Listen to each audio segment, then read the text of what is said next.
Aujourd'hui c'est ton jour de salut. Salut. La main de grâce t'est tendue.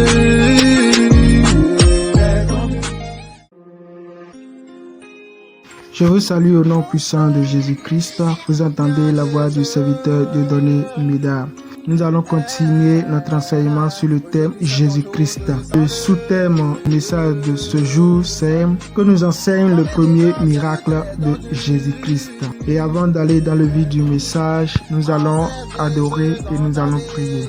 Emmanuel est là, ici présent, avec nous. Emmanuel est là. Emmanuel est là, ici présent, avec nous. Emmanuel est là. Père, nous te disons merci, merci pour ta grâce, merci pour ton assistance, merci pour tout, que ta gloire te revienne. Seigneur de Tout-Puissant, oins-moi de pouvoir communiquer ce message, que ce message vienne en aide pour quelqu'un, que ce message convertisse quelqu'un au nom puissant de Jésus-Christ. Amen. Que nous enseigne le premier miracle de Jésus-Christ. Nous allons lire la parole de Dieu dans Jean chapitre 2, le verset 1 à 12. La Bible dit ceci: 3 jours après, il y eut des noces à Cana en Galilée. La mère de Jésus était là et Jésus fut aussi invité aux noces avec ses disciples. Il s'agit d'un mariage qui se célébrait à Cana en Galilée. Et la mère de Jésus était invitée. Jésus également fut invité avec ses disciples aux noces. Amen. Le verset 3. Le vin ayant manqué, la mère de Jésus lui dit: ils n'ont plus de vin. Jésus lui répondit: femme, qu'y a-t-il entre moi et toi? Mon heure n'est pas encore venue. Alléluia. Pendant que les gens se réjouissaient, il y a un problème. Le vin a manqué. Afin de pouvoir célébrer la fête de la noce, ces gens ont invité des personnes et Jésus fut l'un de leurs invités. Amen. Ils ont invité Jésus-Christ à leur noce. Frères et sœurs, il est important que tu invites Jésus-Christ dans ta vie. Il est important que tu invites Jésus-Christ dans tes affaires. Il est important que tu invites Jésus-Christ dans ton couple, dans tes allées, dans tes retours. Jésus-Christ doit être ton invité principal à ta noce. Alléluia. Est-ce que tu as invité Jésus-Christ? Il y a des gens qui disent: je suis en bonne santé, je n'ai pas besoin de Jésus-Christ. La maladie est venue et les a emportés. D'autres ont dit: je vis bien ma vie, je n'ai pas besoin de Jésus-Christ. J'ai déjà l'argent, je prospère. La sorcellerie est entrée dans leur vie et a tout détruit. D'autres ont dit: je vis bien ma vie, ça me va comme ça, je n'ai pas besoin de Jésus. Et ils n'ont aucun problème apparemment, mais à la fin de leur vie, ils vont finir en enfer. Pourquoi? Parce que personne ne peut aller au ciel sans Jésus-Christ. Bien-aimé, il est important et indispensable que tu invites Jésus-Christ dans ta vie, comme ces gens-ci ont invité Jésus-Christ à leur nôtre. Alors voyons ce que l'invitation de Jésus-Christ a pu procurer à cette fête de noces. Lisons le verset 3. Le vin ayant manqué, la mère de Jésus lui dit: ils n'ont plus de vin. Jésus lui répondit: femme, qu'y a-t-il entre toi et moi?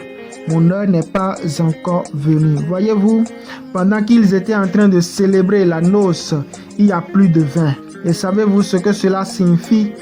Imaginez si c'est vous qui étiez en train de célébrer votre mariage. Et pendant que les gens se réjouissaient, pendant que les gens mangeaient et buvaient, il n'y a plus de boisson. Le vin est terminé. Il n'y a plus de boisson. Vous savez ce que cela signifie? Ça signifie la honte. Pourquoi? Les gens diront il n'a même pas la capacité de nous fournir de vin en quantité afin de pouvoir bien nous conduire dans la réjouissance aux noces. Les gens diront que tu n'as pas la capacité. Les gens diront que tu es pauvre. Tu n'as pas pu donner assez de vin pour qu'on puisse s'en réjouir, malgré c'était les noces. Le vin ayant manqué, ça signifie que la réjouissance va terminer bientôt. La réjouissance et la joie vont prendre fin bientôt. Pourquoi? Parce que la boisson dans une fête, vous-même vous savez quel rôle ça joue. La boisson est une source de joie dans une fête.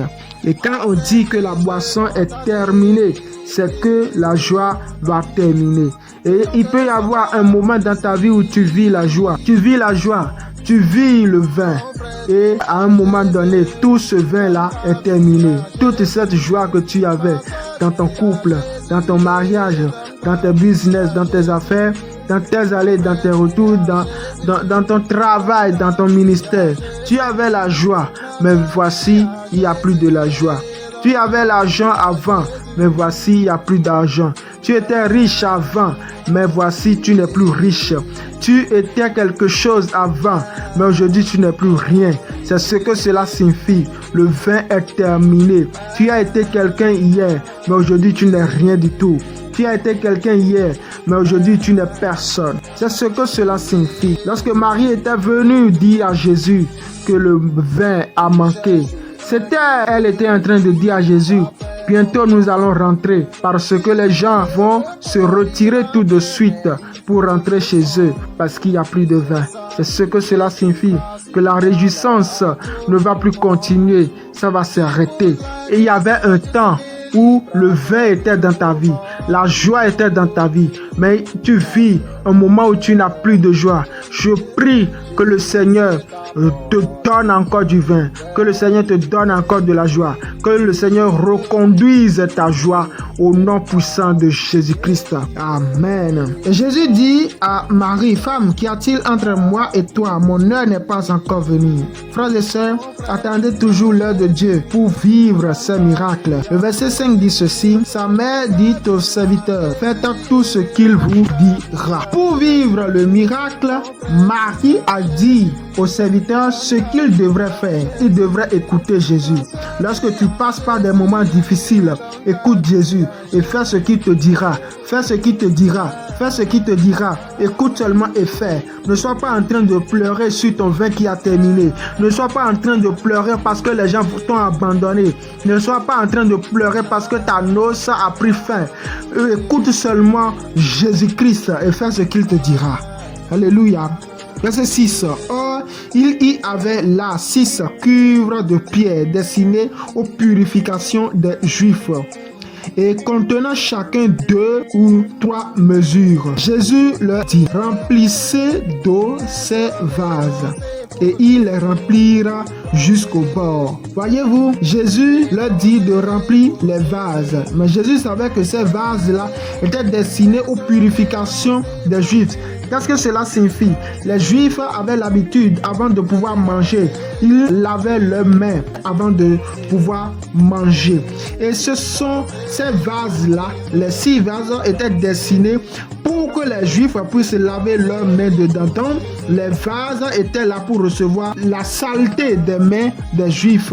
Et c'est dans ce vase que Jésus dit de remplir d'eau. Nous allons parler de cela après. Amen. Ce passage nous enseigne l'obéissance. Tu vis des moments difficiles, obéis à Dieu. Fais ce qu'il te dit. S'il te dit d'aller à gauche, va à gauche. S'il te dit d'aller à droite, va à droite. Et lorsque Jésus leur dit remplissez, ils n'ont pas rempli à moitié. N'obéis pas à moitié, mais obéis totalement. Jésus leur dit remplissez d'eau ces vases.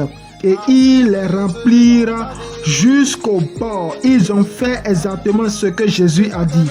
Et après avoir obéi à Jésus, c'est alors que le miracle s'est produit.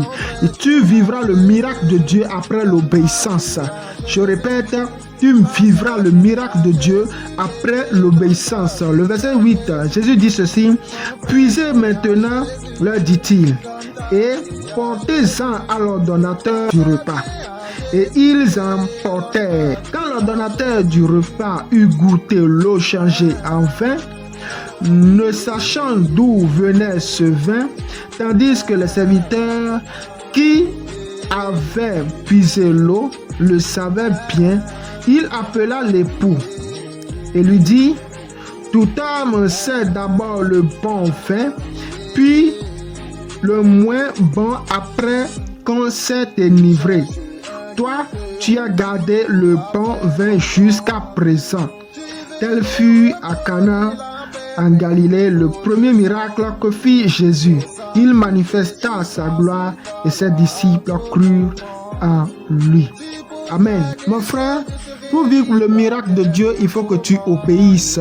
Ne sois pas en train de raisonner. Lorsque Jésus dit aux serviteurs, remplissez à bord ces vases, ils n'ont pas commencé par discuter. Ils n'ont pas dit pourquoi ces vases-là sont destinés pour la purification des mains des Juifs. Est-ce que c'est de ces vases-là qu'on va trouver le vin? Au lieu que tu donnes de l'argent pour qu'on aille acheter le vin, tu dis de remplir les vases pourris, les vases souillés d'eau. On a demandé du vin et tu dis de remplir des vases. Ne sois pas en train de discuter avec Dieu pendant qu'il te donne des ordres, pendant qu'il te dit de faire ceci et cela. Sois un obéissant et fais seulement ce que Jésus te dit. S'il te dit de remplir les vases, remplis les vases. Ne sois pas en train de discuter.